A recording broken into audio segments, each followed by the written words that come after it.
وہ کرنے کے لیے یہ سارا کچھ کرتے ہیں. ابھی فوری انہوں نے کہا کہ نہیں یہ سارے آرڈرز گورنر ہاؤس سے آتے تھے.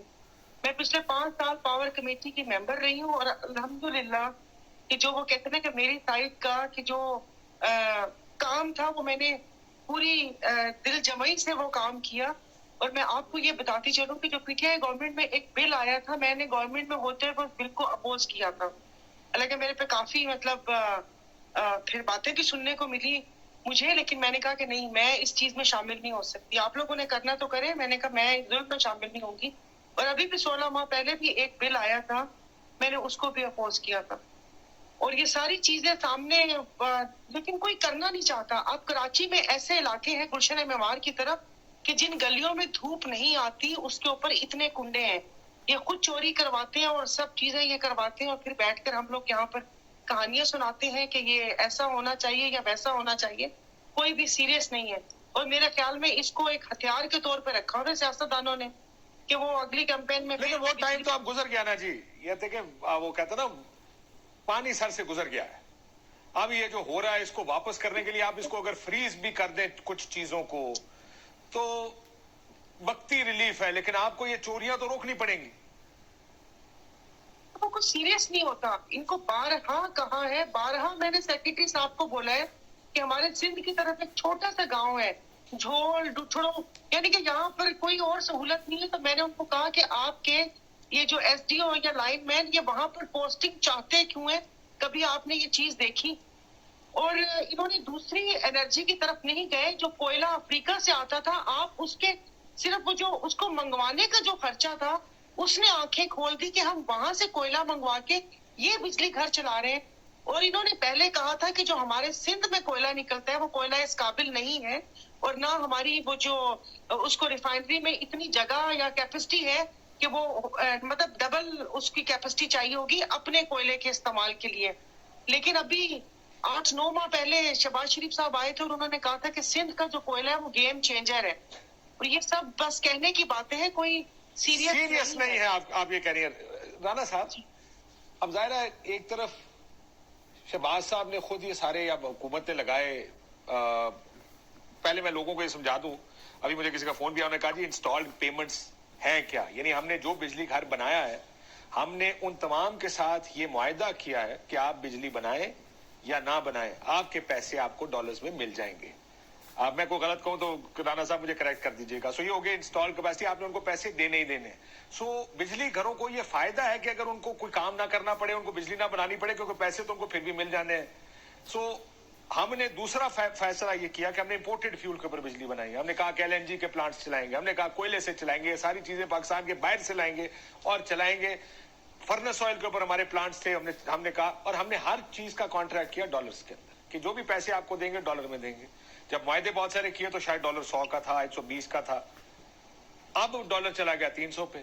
سو ہمیں ان کو ڈالر کے اندر پیسے واپس کرنے پڑ رہے ہیں, جس کی وجہ سے بجلی مزید مہنگی ہوتی جا رہی ہے. رانا صاحب چوری ہے یا امپورٹڈ فیول جس کو کہتے ہیں کہ باہر سے چیزیں فیول منگا کے اس کے اوپر بجلی بنانا, کیا ہمیں پتہ نہیں تھا ہم کیا کر رہے ہیں یا ہمیں پتا تھا کہ ہم کیا کر رہے ہیں؟ کاشف عبادی صاحب ہمیں بہت اچھی طرح پتا ہے کہ ہم کیا کر رہے ہیں. ایک پاور منسٹر آپ کے ساتھ ابھی بھی بیٹھے ہیں جن کے ایکسپیرینس ہے, وہ 2-3 اور وزارتوں میں بھی رہے. ان سب کو پتا ہے کہ کیا ہو رہا تھا اور آج بھی ان کو پتا ہے کیا ہو رہا ہے. میں آپ کو بڑا آنیسٹلی بتا رہا ہوں, پچھلے 2 سال سے میں مسلسل یہ بات لکھ رہا ہوں کہ یہ جو آپ نے کام پکڑ لیا ہے کہ جو پاور سیکٹر کا جو نقصان ہوگا اس کے برابر آپ بجلی کی قیمت بڑھا کے اس کو ریکور کر لیں گے اور سرکولر ڈیٹ نہیں بڑھے گا. آپ لوگ احمقوں کی جنت میں رہ رہے ہو. اس وقت ہو کیا رہا ہے, آپ ایک چھوٹا سا ایک نمبر لے لیجئے. یہ جب پی ٹی آئی کی حکومت ختم ہوئی تو سرکولر ڈیٹ تھا ہمارا 2253 ارب روپے. یہ نمبر میں جون کا دے رہا ہوں, ان کی حکومت اپریل میں ختم ہوگی کیونکہ مالی سال کے اینڈ کا نمبر ذرا ریلیونٹ ہوتا ہے. یہ جو پی ڈی ایم والی حکومت آئی 8 روپے انہوں نے جولائی میں بڑھائے, 3 روپے 23 پیسے فی یونٹ انہوں نے فروری میں بڑھائے, 8 روپے پھر ابھی یہ جولائی میں بڑھا کے گئے ہیں. اور اس کے درمیان میں کوارٹرلی ٹیرف ایڈجسٹمنٹ اور باقی پتہ نہیں کیا کیا انہوں نے بوجھ ڈالا.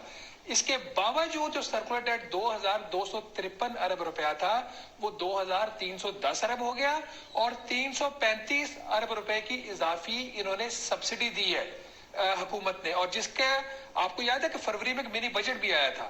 آئی ایم ایف نے وہ منی بجٹ آپ سے اس لیے کروایا تھا کہ بجٹ ڈیفیسٹ کا ٹارگٹ وہیں پہ رہے. اور جو بجلی کی سبسڈی ہے یہ ٹیکسوں سے پے ہوئی ہے,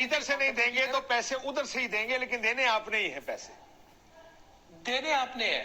ابھی پاور ڈویژن نے کچھ ماہ پہلے پرائم منسٹر کو, جو شہباز شریف صاحب تھے, ان کو ایک پریزنٹیشن دی کہ کیسے ہم 100 ارب روپے کی ریکوری کریں گے, مختلف جگہوں سے اپنی امپروومنٹ لے کے آئیں گے. آج کو ان کو بلا کے پوچھے گا کہ وہ ریکوری کدھر ہے, وہ پاور ڈویژن کی ٹیم آج بھی وہیں پہ بیٹھی ہوئی ہے. دیکھیں کام بڑا سمپل ہے, آپ کل صبح کر سکتے ہیں, ہوگا نہیں, میں آپ کو دوبارہ بتا رہا ہوں. کام کیا سمپل ہے کہ جو اس ملک کے اندر یکساں بجلی کا نظام ہے قیمت کا, کہ سکھر کی, اسلام آباد کی اور فیصل آباد کی قیمت صارف کی ایک ہوگی, اس کو ختم کریں. کیوں ختم کریں؟ ابھی جو ہماری بہن کہہ رہی تھی کہ وہاں پہ کنڈے لگے ہوئے ہیں, پشاور میں بھی کنڈے لگے ہوئے ہیں, کوئٹہ میں بھی لگے ہوئے ہیں, اور اس کی ادائیگی کون کر رہا ہے؟ فیصل آباد, آپ کا اسلام آباد, گجرانوالہ, لاہور اور ملتان کا کنزیومر. جب یہ یکساں ٹیرف ختم ہوگا, جو چوری کرے گا اس کا ٹیرف زیادہ ہوگا, جو چوری نہیں کرے گا اس کا ٹیرف کم ہوگا, تو پہلی آپ کی درستگی یہیں پہ آ جائے گی. دوسرا, یہ جو ڈیٹ سروس, یعنی ویسے مجھے بات بتائیں, یہ ہم زراعت میں جا رہے ہیں, ہم بہت سارا اور کام کرنا چاہ رہے ہیں اس ملک کو اٹھانے کے لیے, ظاہر ہے یہ بھی ایک مسئلہ ہے جو بہت بڑا مسئلہ ہے. آپ نے حالات دیکھ لیے, یہ وار فوٹنگ میں ہم کنڈے کیوں نہیں ختم کرنا چاہتے سارے؟ نہیں, نیت نہیں ہے نا, حصہ نیچے سے لے کے اوپر تک جاتا ہے.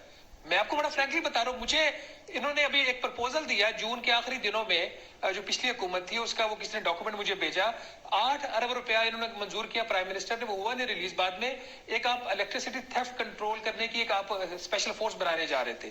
ٹھیک ہے, مسئلہ یہاں سے نہیں ہے. آپ کو یاد ہوگا عابد شیر علی جب منسٹر آف اسٹیٹ ہوتے تھے پاور کے, تو انہوں نے بھی بڑے چھاپے مروائے تھے. پرابلم اسمبلی کی تقریریں یاد ہے آپ کو عابد شیر علی کی؟ خالد صاحب نہیں کرتے تھے, عابد شیر علی کرتے تھے. سندھ کے اوپر کہتے تھے کہ جب ہم کنڈے ختم کرنے جاتے ہیں, وہ شاہ صاحب کھڑے ہو جاتے ہیں, وہ نام لے کے, نام بھی نام لے, اس طرح کی بات کرتے ہیں. لیکن وہ مجھے ساؤنڈ مل گئی ہے شہباز شریف صاحب کی, یہ جو بجلی ہم امپورٹڈ فیول پہ چلاتے ہیں, لگائی بھی انہوں نے خود ہی. پھر کیا کہا ذرا سنیں. کہاں اللہ تعالیٰ نے ہمیں یہ آبی مسائل دیے, اور کہاں ہم امپورٹڈ آئل کے اوپر بجلی بنانے کے پڑے. یہ کیا تھا؟ ویسٹرن انٹرسٹ, کارٹلز, جنہوں نے بیڑا کر دی. سارا بانو صاحبہ, جی آپ نے سنا سابق وزیر اعظم کو کیا کامنٹ کروں؟ دیکھیں پالیسیز بناتے ہیں, لیکن میں نے میٹنگ میں بھی کہا تھا کہ بچپن سے جو میں نے پڑھا کہ honesty is the best policy, اسی کو اپنا لیں تو سارا کچھ صحیح ہو جائے گا. یہ آر این جی کہتے ہیں, انہوں نے آر این جی کا معاہدہ بھی کیا تھا, اور یہ بہت بڑا اسکیم تھا. پھر اس کو دبا دیا گیا کہ آر این جی کا معاہدہ تو کر لیا, بٹ ہمارے پاس وہ کیپیسٹی نہیں تھی کہ اس کو ڈمپ کا کرنا ہے یا ہم نے اس کے ساتھ کیا کرنا ہے. یہ صرف اور صرف ان لوگوں نے باتیں کی تھی. پھر ایک میٹنگ میں, سوری کہیں گے اب اپنی پچھلی داستانیں سنائی جا رہی ہوں, کہ وہ ایک, میں نے تو بہت پہلے یہاں پر 2018 سے پہلے ایک کالم پڑھا تھا کہ جو آئی ایم ایف کے جو سیپس کے تحت قرضے لیتے ہیں, اور اس میں ایک کتاب کا ذکر تھا, جان پرکنز کی کتاب تھی, the secret history of American empire. اس میں پورا ایک پیراگراف ہے, وہ لگ رہا ہے کہ آج کل کے ہمارے حالات ہیں, کہ اس نے 1986 میں وہاں پر دیکھا تھا بولیویا میں کہ لائن لگی ہوئی تھی, اور لوگ صرف ایک پنکھا اور ایک بجلی کا بلب کا بل جمع کروانے کے لیے وہاں پر بینک کے باہر. اور لگتا ہے ایسے کہ پاکستان میں بریک کا کہا جائے, لگتا ہے ایسے کہ پاکستان میں بھی اب لانے والی, لیکن یہ مسائل ہم سب کے سامنے ہیں. ہم دیکھ رہے ہیں, بڑے عرصے سے منہ موڑ لیتے ہیں. بہت عرصے سے ہم ایک ہی چیز, جب بھی بجلی کا بل بڑھتا ہے, جب بھی بجلی کا مسئلہ ہوتا ہے, یہ بحث ہوتی ہے, ٹی وی پر آتی ہے, اور سڈنلی وہ بحث کسی اور طرف نکل جاتی ہے. مسائل کے حل سب بتا رہے ہیں کہ مسئلے کا حل کیا ہے, لیکن ہم وہ حل ڈھونڈنا نہیں چاہتے یا اس کو کرنا نہیں